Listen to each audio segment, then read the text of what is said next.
हरियाणा में सीएम का चेहरा बदलने को लेकर राज्यसभा सांसद रामचंद्र जांगड़ा ने एक बड़ा बयान दिया है। उन्होंने कहा कि पूर्व मुख्यमंत्री मनोहर लाल बुजुर्ग हो गए थे, इसलिए युवा नेता नायब सिंह सैनी को प्रदेश का सीएम बनाकर मौका दिया गया है। हरियाणा की सियासत में भूचाल नहीं आया, बल्कि शांति से केंद्रीय नेतृत्व ने फैसला लिया है। अब नायब सिंह सैनी के सीएम बनने से विकास की गति लगातार जारी रहेगी।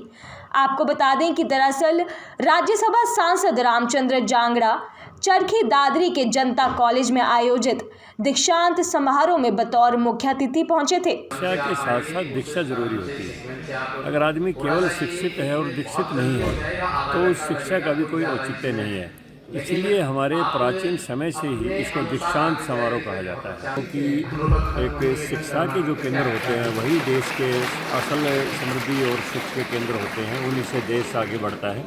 तो अपने सांसद निधि से मैंने यहाँ पर 11 लाख रुपए देने की भी घोषणा की है। वो हम अगले सत्र में जैसे ही हमारा प्रारंभ होगा वो भेज देंगे। भूचाल कोई नहीं आया, बिल्कुल शांति से बदलाव आया है, कोई भूचाल नहीं आया है। और ये भारतीय जनता पार्टी में ये तो गुजरात में भी हुआ था और ये त्रिपुरा में भी हुआ था और उसके सकारात्मक परिणाम आए हैं। और जैसा माननीय मुख्यमंत्री जो रहे हैं हमारे पहले मनोहर लाल जी, उन्होंने अपने संबोधन में कल ही कहा कि मैंने तो 1.5 साल पहले भी कहा था कि किसी युवा को नेतृत्व दो, मेरे 8-9 साल बहुत होते हैं जो अपने परफॉर्मेंस के लिए। तो अब वो 70 साल से ऊपर हो गए, तो अब उनको बदल दिया है कि युवा को नेतृत्व दे दिया। और उम्मीद है कि नायब सिंह सैनी जी अपने आगे भविष्य में बहुत अच्छी पार्टी करेंगे।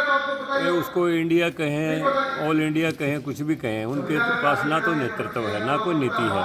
आपस में बहुत अंतर्विरोध है आपस में, कभी कोई साथ लग जाता है, कोई अलग हो जाता है। कितनी बार लोग आए, कितनी बार जुड़े, कितनी बार उनसे अलग हो गए।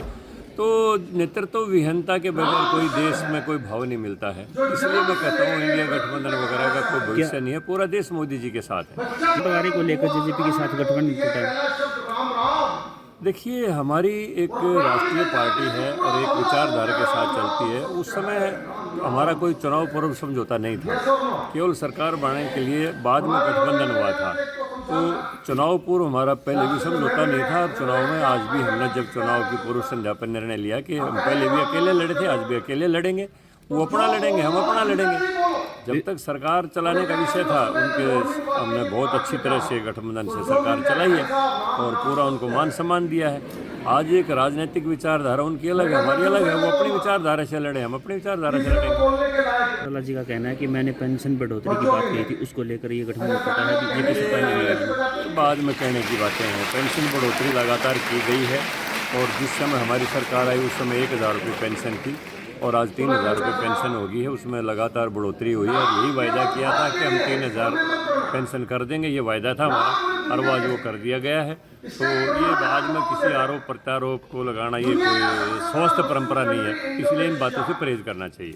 नायब सैनी को मुख्यमंत्री बनाया, क्या ओबीसी वोटों को साधने की कोशिश की गई है? देखिए, ओबीसी पहले से ही प्रधानमंत्री जी की नीतियों के साथ है। पूरे देश में ओबीसी समाज उनके पक्ष में खड़ा है। जहाँ तक बात है नायब सिंह सैनी अच्छे संगठन में एक आम कार्यकर्ता से उन्होंने जीवन शुरू किया और आम कार्यकर्ता से जैसे मोदी जी ने शुरू किया था। तो भारतीय जनता पार्टी में यही विशेषता है कि वो आम कार्यकर्ता को धीरे धीरे उस स्तर तक ले जाती है और उनको मौका मिलता है साधारण परिवार में जन्म लिए लोगों को एक विचारधारा साथ जुड़ के देश को उसी विचारधारा से आगे बढ़ाना। तो नायब सिंह सैनी लाजमी तौर के ऊपर एक अच्छे मुख्यमंत्री सिद्ध होंगे, क्योंकि वो कार्यकर्ता भी हैं और नेता भी हैं। तो उनका जीवन अच्छा रहेगा, उनका समय अच्छा रहेगा, ऐसी मैं कामना करता हूँ।